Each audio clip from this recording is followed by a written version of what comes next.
Estoy seguro que usted habrá escuchado hablar de las 7 maravillas del mundo antiguo, muy conocidas por todos: la pirámide de Giza, los jardines colgantes de Babilonia, el Coloso de Rodas, el Faro de Alejandría, el Mausoleo de Licarnaso, en fin. Pero de todas esas maravillas, ya no existe ninguna. Solamente la pirámide de Giza es la única que sigue de pie, y lo que queda de ella, porque no vaya usted a creer que así era. Estaba ornamentada, tenía una cubierta.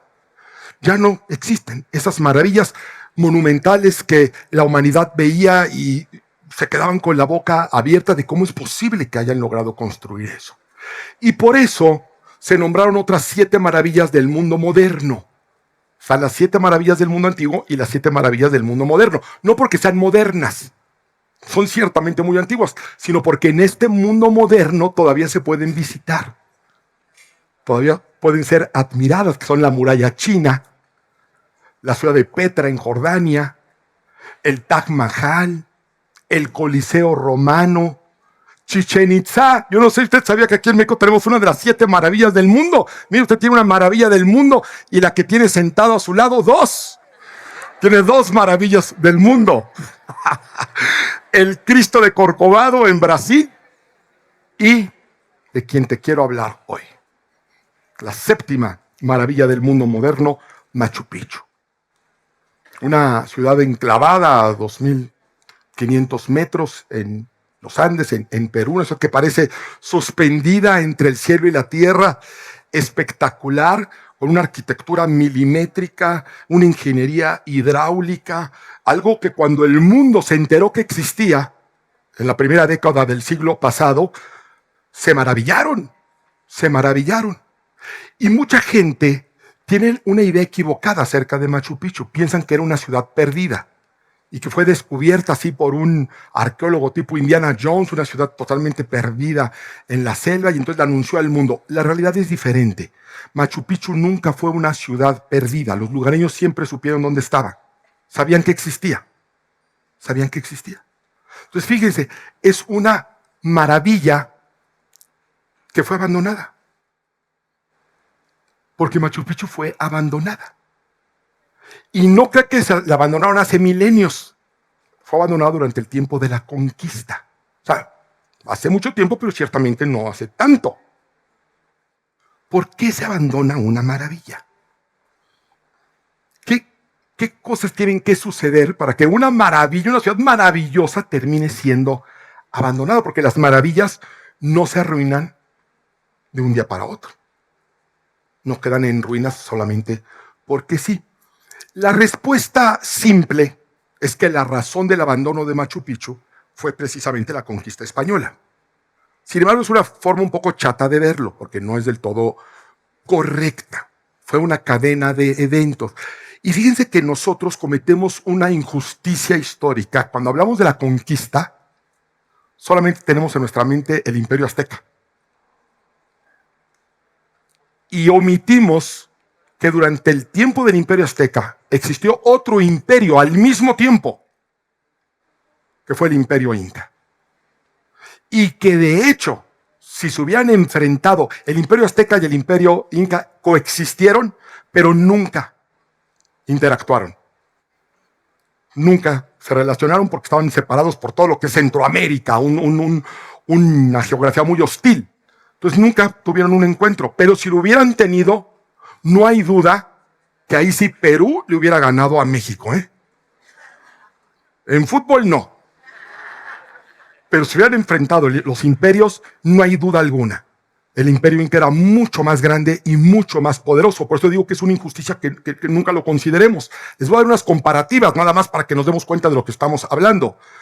Los 2 imperios llegaron a su apogeo al mismo tiempo y desaparecieron prácticamente por las mismas razones.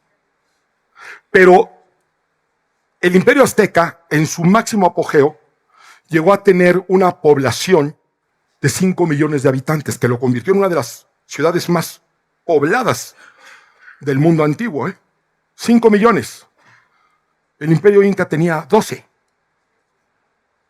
La extensión del Imperio Azteca llegó a ser de 200,000 kilómetros cuadrados. 200,000 kilómetros cuadrados, muy grande. El imperio azteca era de 2 millones de kilómetros cuadrados. 10 veces más. No hay punto de comparación. Y esto vuelve más sorprendente que haya colapsado, que haya quedado abandonado. Yo les decía que decir que fue por la conquista es una manera un poco miope de verlo, porque en realidad la cadena de eventos inició antes de que llegaran los españoles. E inició con la pelea entre dos medios hermanos, Atahualpa y su medio hermano, por el poder. Y eso dividió el imperio. Lo fragmentó y ocasionó una guerra civil. Y entonces llegan los españoles. Pero llegan a un imperio que estaba convulsionado, que estaba dividido. Y llegan los españoles a conquistar, pero los españoles no eran muchos, eran bien poquitos. Era humanamente imposible que hubieran conquistado un imperio como el Inca. Pero aprovecharon la división que existía, se aliaron con los enemigos de los incas y además los españoles traían un arma secreta. Un arma tan secreta que fíjese, ni ellos sabían que la traían. Eran enfermedades. Eran enfermedades. Entonces los incas se vieron enfrentando enfermedades que no conocían, a las cuales no tenían anticuerpos, enemigos que se levantaron y además una división interna. Y eso hizo que el imperio colapsara. Y cuando yo leo en la historia esta cadena catastrófica de división interna, enemigos que se aprovechan, enfermedades, yo digo, eso yo lo he leído antes en algún lugar. Eso yo ya lo había visto. Ese modus operandi no debe ser nuevo para un hijo de Dios, porque la Biblia nos muestra que es el modo en el que opera el diablo en tu vida, para impedir las maravillas que Dios ha hecho y las que planea hacer. Fíjense lo que dijo Jesucristo. Vamos a la palabra de Dios. Vamos por favor a Mateo capítulo 12, a partir del verso 25. Mateo 12, 25. Cuando lo tengas decimos amén. No sé si dijiste amén porque sabes qué es lo que hay que decir o porque ya lo tienes. Pero vamos a leerlo. Es Jesucristo hablando, Sabiendo Jesús los pensamientos de ellos, les dijo: todo reino dividido contra sí mismo es asolado.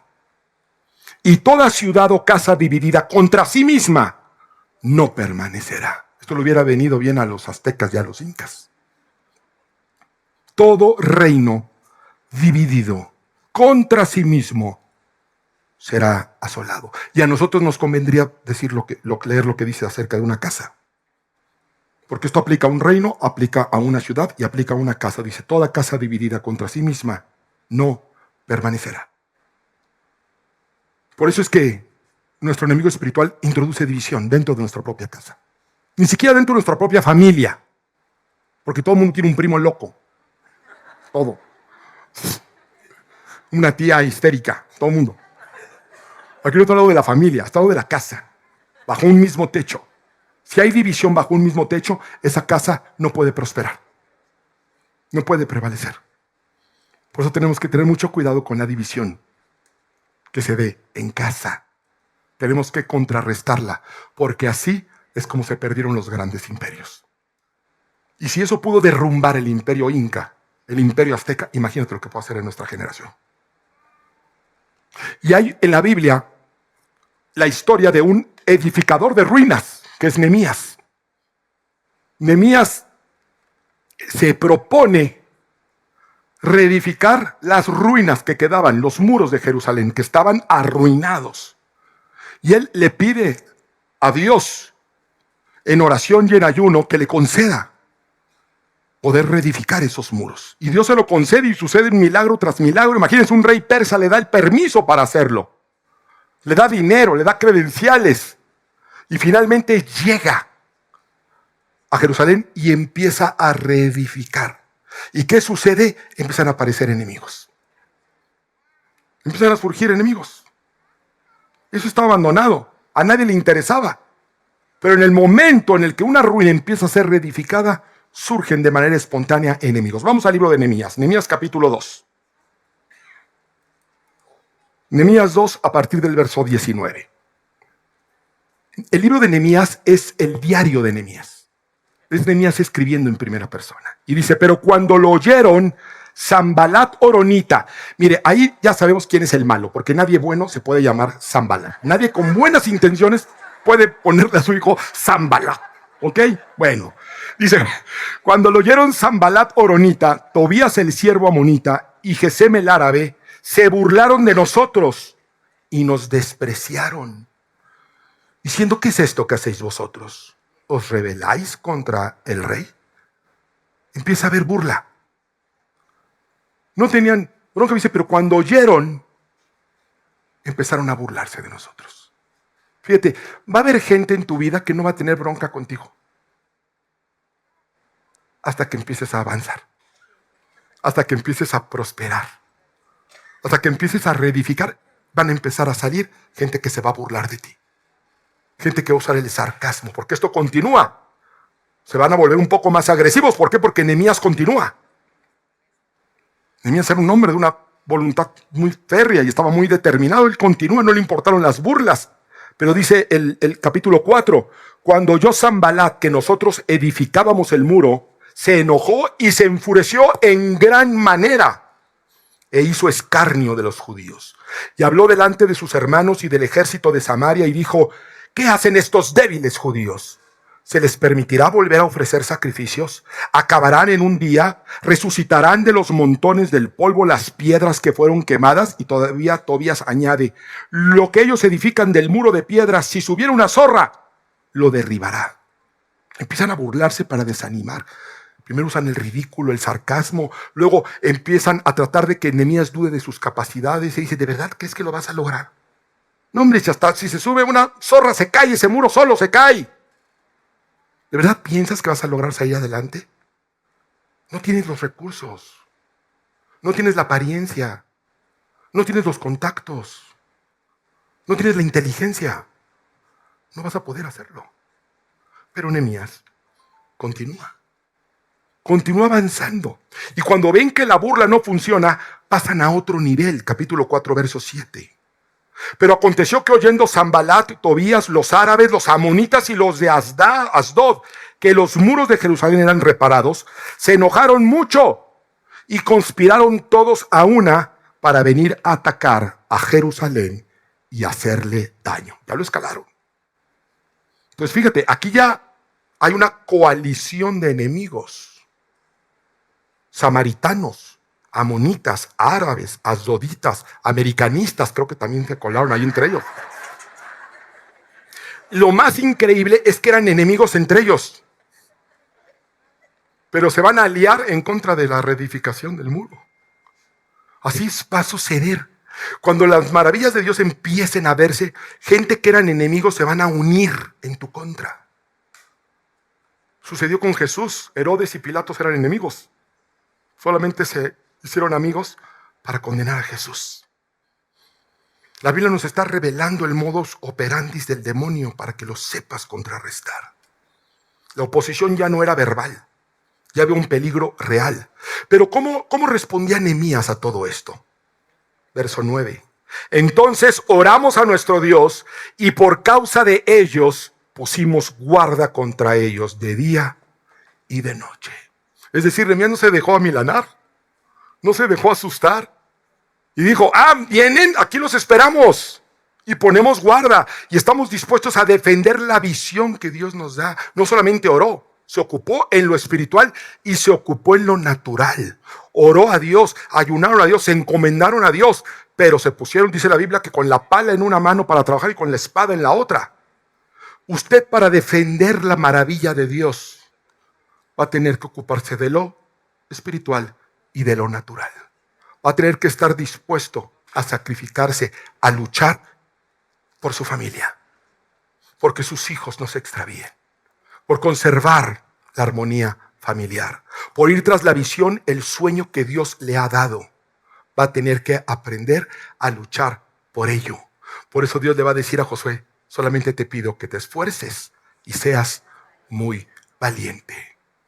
Y ven que no pueden con ellos. Nehemías 4:11 dice, y nuestros enemigos dijeron, no sepan ni vean hasta que entremos en medio de ellos y los matemos y hagamos cesar la obra. Es decir, ya tomaron como misión en su vida impedir la obra de reedificación. Y están dispuestos a llegar a las últimas consecuencias, al asesinato, con tal de detener la obra de Dios en su pueblo.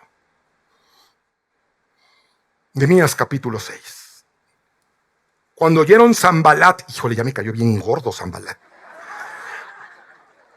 Cuando oyeron Sanbalat y Tobías y Gesem el árabe y los demás de nuestros enemigos, que ya había edificado el muro y no quedaba en él portillo, aunque hasta aquel tiempo no había puesto las hojas en las puertas, es decir, ya casi terminaba el trabajo Nehemías.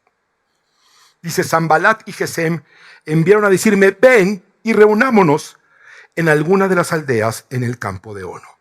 Mas ellos habían pensado hacerme mal. Fíjense, aquí hay un cambio de estrategia. Trataron de desanimarlo, de preocuparlo, de hacerle pensar que era incapaz de lograr una obra ciertamente titánica. Empieza a haber amenazas, empieza a haber peligro, pero nada detiene a Nehemías. Y dice que cuando está a punto de terminar, cambian de estrategia. Y ahora le dicen, lo invitan. Lo invitan a comer. Lo quieren distraer. Todavía faltaban los pórticos. Dicen, ven, mira, ¿por qué no nos sentamos? Mira, vamos a reunirnos. Entonces dije, ¿en qué restaurante nos reunimos? Y platicamos, hombre. Vamos a platicar, vamos a conocernos.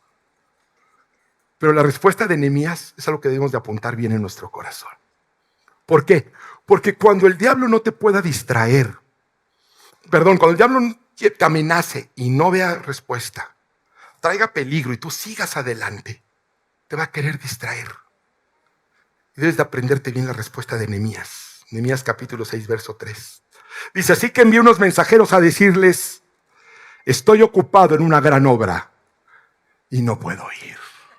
Usted tiene que aprender a decirle a esos zambalas que hay por ahí, que lo quieren distraer. Usted cree que quieren comer con usted, que quieren ser sus amigos. No, lo quieren distraer.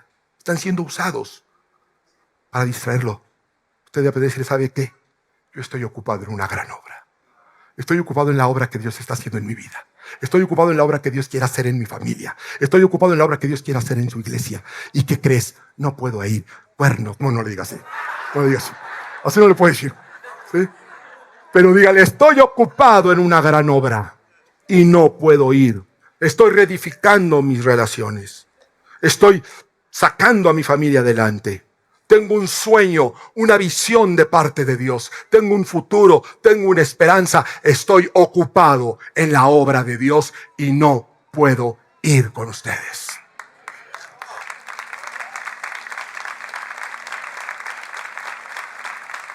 Pasan todavía a un recurso final. Dice el verso 5, se oye que quieres rebelarte y hacerte rey. Empiezan a esparcir el rumor de que Nehemías quería hacerse rey. Fíjate, se dieron cuenta que él ya no lo iban a detener. Y entonces dejan de lanzar el ataque en contra de él y esparcen un rumor que quiere hacerse rey. El propósito era hacer enojar o preocupar al rey de Persia. Oye, ¿y si se quiere hacer rey? Este va a querer tu trono. Para que se levantaran más enemigos. La difamación es una herramienta del demonio. Y debes aprender a no caer en esas provocaciones, en esas distracciones. Concentrarte en la misión de Dios. Ay, es que me dijeron, es que dicen, que digan lo que quieran, que piensen lo que quieran. Yo estoy ocupado en una gran obra y no puedo distraerme con eso. Y después de tanta oposición, de tanta calumnia, de tanta amenaza, de tanto peligro, llega el maravilloso verso 15, Nehemías 6:15. Dice, y fue terminado el muro en 52 días. Nehemías logró su propósito. A pesar de tanta oposición, terminó la edificación. Y el resultado es sorprendente. Verso 16. Cuando todos nuestros enemigos se enteraron de esto, las naciones vecinas se sintieron atemorizadas y humilladas, pues reconocieron que ese trabajo se había hecho con la ayuda de nuestro Dios. La obra que Dios quiere hacer en su vida es tan grande, es tan maravillosa, que sus enemigos, sus opositores, Si usted permanece, van a tener que reconocer que si fue posible, es porque Dios estaba con usted. Porque el brazo de Dios lo acompañaba. De otra manera, no había forma. Esa es la maravilla que Dios quiere hacer en tu vida. Por eso tienes que aprender a que para ver la maravilla que Dios quiere conformarte, tienes que volverla inmune a la burla, inmune al desánimo, inmune a las amenazas, inmune a las distracciones, inmunes a la difamación. Y Dios ha construido y quiere construir cosas maravillosas en cada uno de nosotros. Él quiere que tengas un matrimonio maravilloso, una familia maravillosa, un llamado maravilloso, una fe maravillosa, un propósito maravilloso. No lo abandone, no lo abandone. Porque las ruinas no son ruinas por destrucción, porque se pueden reedificar. Las ruinas son ruinas por abandono. Solamente se vuelve una ruina aquello que fue abandonado. Mientras esté ocupado, se puede reedificar. No importa lo que se ha destruido, se puede reedificar. Las ruinas son ruinas porque fueron abandonadas. No abandone los sueños de Dios. No abandone el territorio que Dios le dio. No abandone las promesas de Dios. Nehemías 6:9. Nehemías entendió desde el principio cuál era el objetivo y por eso lo contrarrestó. Dice, porque todos ellos nos amedrentaban diciendo, se debilitarán las manos de ellos en la obra y no será terminado. Ahora pues, oh Dios, fortalece tú mis manos.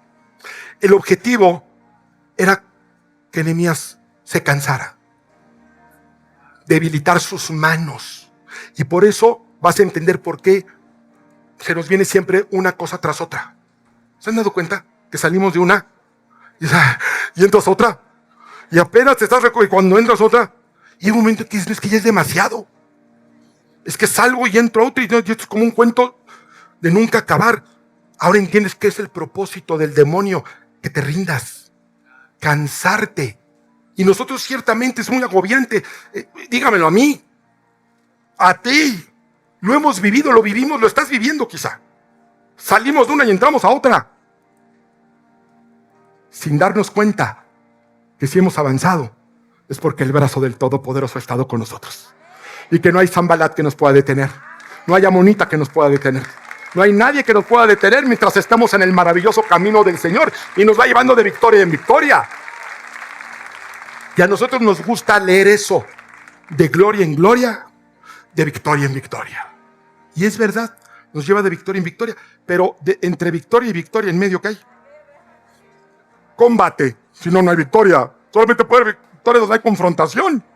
Si Dios nos va a llevar de victoria en victoria, amado hermano, amada hermana, es porque vamos a ir de confrontación en confrontación. Pero la victoria está asegurada. La victoria está asegurada. No te canses, no bajes las manos, no abandones lo que fue una maravilla, porque puede ser reedificada. Hay matrimonios que fueron fuertes y que ahora son escombros.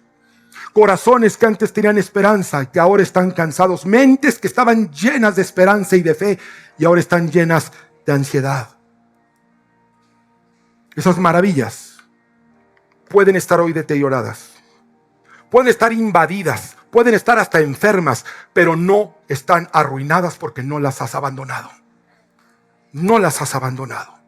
Una ruina solamente se arruina cuando es abandonada. Y hay una promesa de Dios para tu vida hoy. Isaías capítulo 61, verso 4. La promesa es esta. Y reedificarán las ruinas antiguas, y levantarán los asolamientos primeros, y restaurarán las ciudades arruinadas. Es promesa de Dios. No dejes de luchar por tu territorio. No dejes de luchar por el sueño que Dios puso en tu corazón desde hace mucho tiempo. No dejes que la depresión te hunda. No abandones la fe. La Biblia está llena de personas que quedaron en ruinas y fueron levantadas. José, o sea, Elías era un hombre que oraba y descendía fuego del cielo. Pero era lo mismo, salía de una y entraba a otra. Salía de una y entraba a otra. Y un día que se cansó y dijo, Señor, ya mira, ya mejor ya llévame, ya mátame. Ya mira, ya mejor me quiero ir a tu presencia. Estaba en una profunda depresión y en un enojo.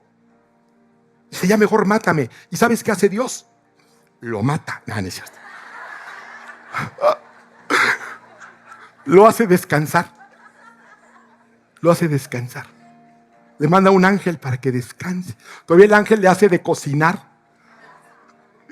Esa parte me enternece mucho, porque dice que el ángel cocina el pan de una forma particular. Dice que horneado en las brasas. Y en capítulos anteriores, Elías había expresado que a él le gustaba así el pan. Así que Dios envía a darle alimento y a darle descanso. Pero después de que descansa y después de que lo alimenta, dice que manda al ángel por segunda vez. Vamos a leerlo. Está en el primer libro de Reyes, capítulo 19. Verso 7. Primera de Reyes 19:7. Dice, y volviendo el ángel de Jehová la segunda vez, lo tocó, pues lo despierta y le dice, levántate y come, porque largo camino te resta aún. Y Dios te dice lo mismo hoy. Levántate. Dios te va a proveer. Porque, ¿qué crees? No ha acabado tu historia. No ha acabado, no está ni cerca. Todavía nos toca un tramo muy largo que recorrer. Como familia, como iglesia. El plan de Dios sigue vigente, sus promesas están vigentes. ¿Y sabes qué? Dios no es un Dios de finales tristes. Es un Dios de finales espectaculares, de finales gloriosos. La tumba de Cristo al tercer día, el Apocalipsis, las bodas del Cordero. Y hoy el Señor te dice, lo que parecen ruinas van a ser restauradas. Isaías 58:12, reconstruirás las ruinas antiguas, restaurarás los cimientos puestos hace mucho tiempo. Te llamarán, fíjate cómo te van a llamar, no te van a llamar fracasado, no te van a llamar la divorciada, no te van a llamar el abandonado, te van a llamar reparador de muros de ruidos, restaurador de casas en ruinas. Ese es el llamado que tenemos.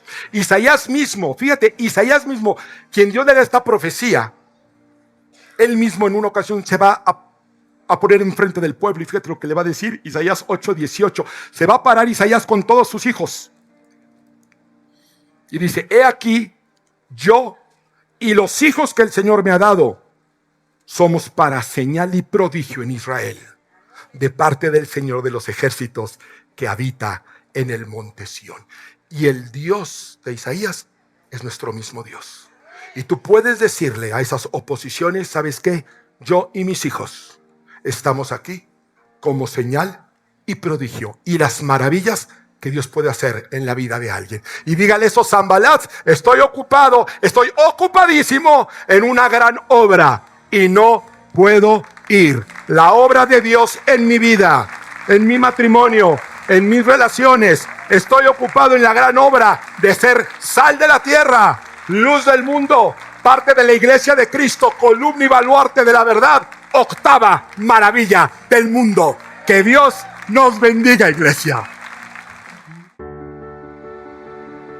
Gracias por acompañarnos en esta predicación inspiradora del pastor Mauricio Sánchez Scott. Esperamos que esta palabra haya tocado tu vida y te acerque más a una relación auténtica con Dios. Te invitamos a seguir compartiendo este camino espiritual con nosotros. No olvides suscribirte a este canal, activar la campanita para recibir notificaciones de nuevos mensajes y compartir este contenido para bendecir a más personas. Recuerda, Dios tiene planes perfectos para tu vida. Que el Señor te bendiga grandemente y hasta la próxima.